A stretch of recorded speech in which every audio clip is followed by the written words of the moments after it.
अब आइए सुनते हैं डॉक्टर अभिषेक सर से, क्योंकि वो ट्रॉमा सेंटर के असली हकदार हैं। वो बताते हैं कि कैसे मरीज किस अवस्था में होता है तो हम क्या कर सकते हैं, कैसे उसकी ज़्यादा से ज़्यादा जान बचे और कैसे इस मैसेज को आगे ले जाएं। उनसे सुनते हैं एक जोरदार तालियों के साथ डॉक्टर अभिषेक सर को। सभी को मेरा नमस्कार। आज रोड सेफ्टी की बात हो रही है तो मैं सबको एक बात बताना चाहता हूं कि जो ट्रॉमा में जो डेथ होती है तो जितने भी लोग मर रहे हैं, सर ने बताया कि 24 घंटे में 20-25 जाने जा रही हैं, मतलब हर घंटे 1 से 2 लोग मर रहे हैं। तो ट्रॉमा में जो डेथ होता है उसका एक स्पेसिफिक पैटर्न है।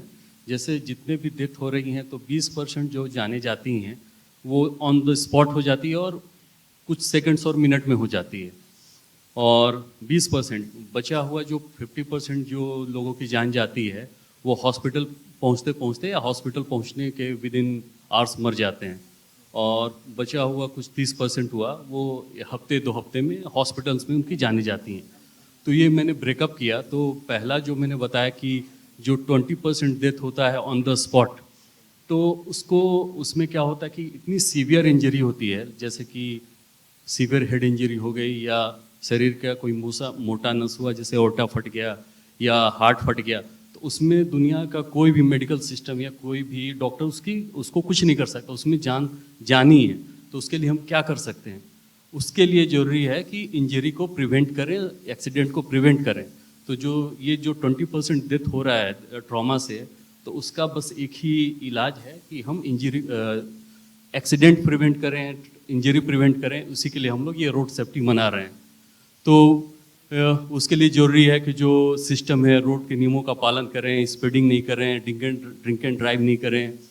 गवर्नमेंट की तरफ से भी जो होता है कि रोडें अच्छी हों, जो रोड पे सेफ्टी फीचर्स होते हैं, बैरिकेड्स होते हैं, वो सब लगे हों। तो वो हो गया हमारा। जो बचा हुआ 50% मैंने बताया कि जो हॉस्पिटल पहुँचते पहुँचते उनकी डेथ होती है, तो उसको हम कैसे बचा सकते हैं? उसको बचाने के लिए हमारा जो प्री हॉस्पिटल जो हेल्थ केयर सिस्टम है, होता है क्या है कि हमारा जो हॉस्पिटल है, ट्रॉमा सेंटर है या जहाँ हम इलाज करते हैं, तो इतनी देर हो जाती है मरीज को आते आते, या आती है तो इतनी हालत ख़राब होती है कि हम कुछ इलाज करते हैं या करते करते मतलब वो एग्जॉस्टेड अवस्था में आते हैं, हम उनको ट्रीट नहीं कर पाते हैं। तो ये बहुत बड़ा अमाउंट है। 50% जो डेथ है वो हॉस्पिटल आने के पहले ही गुजर जाता है। तो उस पर हम कैसे काम कर सकते हैं? उसके लिए है कि हमारे जो ऑन द जहाँ पे एक्सीडेंट हो रहा है और वहाँ से हम जो उस इंजर्ड व्यक्ति को हॉस्पिटल तक ले जा रहे हैं, तो उसमें ज़रूरी है कि जो हमारा एम्बुलेंस सिस्टम है, जो हमारे फर्स्ट रिस्पॉन्डर हैं, तो उसमें ट्रेनिंग बहुत ज़रूरी है कि वो हॉस्पिटल कैसे ले जाया जाए, जो प्राथमिक जो फर्स्ट एड है वो कैसे दिया जाए, हॉस्पिटल जो हमारा एम्बुलेंस सिस्टम है उसमें जो स्टाफ्स हैं, जो हमारे इमरजेंसी टेक्नीशियन हैं, वो कितने इक्विप्ड हैं, जो एम्बुलेंस है उसमें क्या क्या सुविधाएं हैं। सिर्फ पेशेंट को उठा के हॉस्पिटल पहुंचाना ही सफिशिएंट नहीं है एक्सीडेंट के केस में। तो वो सब की ट्रेनिंग और वो सब पे बात करने की ज़रूरत है। और दूसरा ये भी एक है कि कौन से मरीज को किस हॉस्पिटल में ले जाना है। तो जो भी हम देखते हैं कि आजकल गली गली में हॉस्पिटल्स एंड ट्रॉमा सेंटर लिख दिया जाता है, ये hospital and super speciality hospital and trauma centre.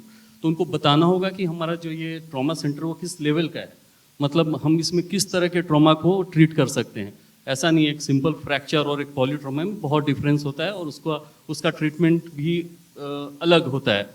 तो गवर्नमेंट को या हमारे जो भी सिस्टम मेकर हैं, तो उनको इस पर काम करने की ज़रूरत है कि किस तरह के व्यक्ति को, किस तरह के पेशेंट को किस हॉस्पिटल ले जाया जाए और कितनी जल्दी ले जाया जाए। और फिर जो मैंने बताया कि लास्ट जो 30% ऑफ द पेशेंट है जो हॉस्पिटल में हफ्ते 2 हफ्ते या महीनों में गुजरते हैं बिकॉज उनकी जो बीमारियाँ होती है, तो उसके लिए हमारा हेल्थ केयर सिस्टम अच्छा होना चाहिए, हमारा ट्रॉमा सिस्टम अच्छा होना चाहिए। तो अगर हम चीज़ों को जानेंगे तो फिर उस पर हम स्पेसिफिकली एक्ट करके उस चीज़ों को सुधार सकते हैं। तो जैसा सर ने बताया, ट्रॉमा एक बहुत बड़ी बीमारी बन चुकी है, और ये बीमारी एक ऐसी है कि ये यंगस्टर को प्रभावित कर रही है।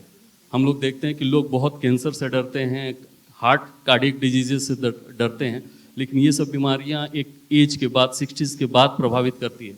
लेकिन ट्रॉमा क्या है कि हमारे जो भी यंगस्टर्स हैं कमाने के लिए इधर उधर आना जाना कर रहे हैं और वो उससे ग्रसित होते हैं, तो उससे जो हमारा यंग पॉपुलेशन है, जो वर्किंग पॉपुलेशन है, जो हमारे देश को के इकोनॉमी में कंट्रीब्यूट कर रहा है, तो वो प्रभावित हो रहा है।